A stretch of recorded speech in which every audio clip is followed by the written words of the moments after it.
Hey, what's up guys? Justin here, and I want to talk to you about the three major things that people always ask me for help on, right? These are the three topics that come up in my coaching practice or when I'm working in group settings. How do I get more motivation in life? How do I get happier? And how do I find my purpose in life, or what is my purpose, right? Now, there's a reason why all three of these seem to be kind of things people come to me for, and I think it's because I've always been very motivated, right? Well, at least from a very young age, but there was something that triggered that, and I want to talk about that in a little bit later. Another reason is I've always known my purpose. I've always known that helping others with psychology has been something for me. Like this is like ingrained in who I am. I can't even describe to you the amount of pleasure I get from this. And that's where we get into happiness, right? This is a very content, happy feeling that I consistently have with this. And I'm not saying this to like, guess what I can do sort of thing, but rather the reason people come to me for these topics is because there's something I've figured out myself. And it wasn't always like this. It has been for most of my adult life, but there was actually a point when this kind of clicked in. And the point that was actually not a good point. It's actually a pretty dark place. And I don't want to dive too much into that. I want to get into how this relates to you, but this is kind of why I think a lot of people have trouble with this, is that we don't want to get to that dark place. We don't really want to go deepwards, into our psychologies. We don't want to dive deep down into like what the meaning of life is and all this stuff. And I'll be honest, when I'm working with, say for example, motivation, one of the things I notice is that, people might come to me and say, I want to get the motivation to start working out or start a business or write a book or whatever their goal may be.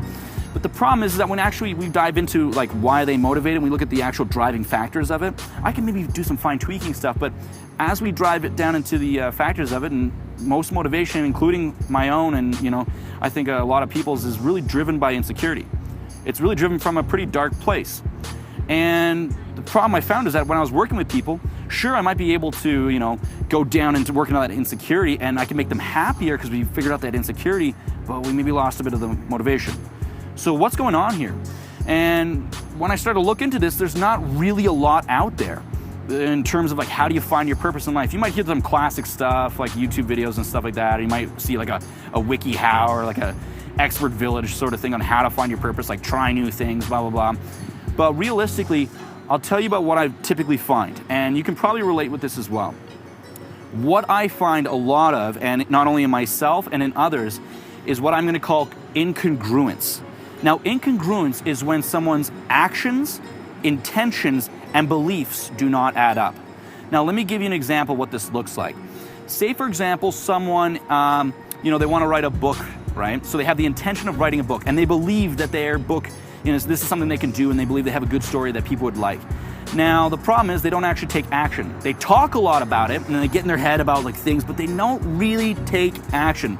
They don't really do any time, writing it. They kind of just do a lot of talking about it and saying that they're going to do it. That's one form of incongruence. So let's talk about another form. Well, another form is that, say for example, someone has, they're doing a lot of action. They're hitting the gym, right? They're trying to lose weight. That's their intention as well. They want to lose some weight. They're in the gym and they might lose a bit of weight, but then they regain it. And they're not able to kind of have that belief system consistently that allows them to hold on to, a lower weight. What's going on here? It's that their beliefs aren't in alignment with their intentions and their actions. Now, this happens to everyone, and I don't know why this is. It's almost like a default process, and I really questioned, like, what's going on here? And the one thing that I recognize is that in order for us to have lasting happiness, finding our purpose in life, and to have kind of an unlimited amount of motivation where we don't have to rile ourselves up, we're just kind of pulled towards things and inspired to take action. In order for us to get there, we have to go into this kind of deeper place. We have to go inwards, and we have to really break down what's going on. Let me give you an example of this. I want you to really think about, let's say someone who is your age and they just rolled up, say you're at the gas station or something, and they roll up in a really nice car, right? Think about your favorite car and they have that car, they're rolling up in it, very expensive, right? Say whatever it is, like a Ferrari or Lamborghini or something like this. I want you to right now think, what are the thoughts that pop up in your head about who that person is? Right now, what are the first things that come to your mind, right? When you think about who they are, who is that person? How did they get that car? What's their story? What's their story right now? If you were to give them some like attributes to, their personality, what would you say? Think about that. Now, if you actually did do that and you're not just watching me right now, you might find that you thought some things like, oh, they're spoiled, or, they came from a rich family, or, they're probably like a snob, or they're arrogant, or they're not, in touch with reality, or some sort of thing like this. And if you found it was negative, the problem that I find with a lot of people is that even though we might want that car, we might actually want that sort of thing, we cannot become something we hate. And so if you think that the only way to acquire a car like that is to, come from an affluent family, or you got to be an asshole, or you got to like manipulate people, or some sort of thing like that, it is impossible for you to actually obtain that. Because if you don't have the belief system that you can obtain something like that, your actions won't follow suit. There's going to be an incongruence. And this incongruence, people feel this. But I will tell you another thing, is people feel congruence even more. When you feel someone that is on their path, they have that directness to them. It's like, this is what I want, this is what I'm going for, this is what makes me happy. You can see aliveness in their eyes. It's sort of like a kind of an intensity, really. And people either get out of your way or they help you along the way. And reality from that point becomes very win-win. People want to get behind that level of congruence. And you feel this, right? You can tell when someone's sort of into you or not into you, sort of thing like this, versus when they're like, I want to be with this person, right? And you can feel that intensity. We are wired to feel for this. Well, how do we get there? How we get there is with the process I call the inquiry. And this is where we dive deep down into your psychology, right? When the problem is I can help you with those actions and I can help you with those intentions, but those beliefs, those are the tricky ones.